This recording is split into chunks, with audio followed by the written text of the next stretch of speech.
High বন্ধুরা, ভালো আছো তোমরা? আশা করি ভালো আছো। আমিও ভালো আছি। আমার ঠান্ডা লাগাটা একটু কমেছে, গলা ব্যথাটাও একটু কমেছে। প্রতিদিন ওই আদা ওষুধ খাইনি জানো, প্রতিদিন ওই আদা, গরম মশলা, গোলমরিচ, লবঙ্গ দিয়ে জল ফুটিয়ে ফুটিয়ে খেয়ে কমেছে আমার গলা ব্যথাটা। আজকে গলাটাতে বেশ আরাম লাগছে। দিয়ে তোমরা ভালো আছো? আমি দেখো একটা জিনিস খাচ্ছি, এটা কি বলো তো? কী জিনিস এটা বলো? অবশ্য আমিও জানতাম না, হাজার মানে মানে হাজার চেষ্টা করেও এটার নাম আমি বলতে পারতাম না। আমি এটা কি নিজেই জানতাম না জানো।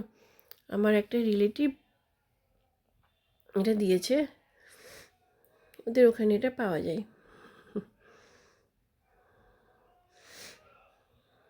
বলো তো বন্ধুরা, এটা কি? এটা হচ্ছে তিলকুট। শুনেছো তোমরা নাম?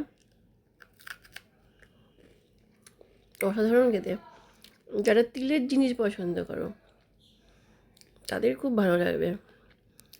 আমি যেমন তিলের জিনিস খুব পছন্দ করি, যেমন তিলের নাড়ু আমার খুব প্রিয়, ওই জন্য এটা আমার এত ভালো লেগেছে। খুব সুন্দর খেতে। তোমরা কেউ এটা খেয়েছো নাকি কোনো দিন? আমাকে জানিও। খাওয়া দাওয়ার পর একটু ঘুমিয়েছিলাম বুঝলা, ঘুম থেকে উঠে তোমাদের কথা মনে পড়লো, তাই এলাম। ঠিক আছে,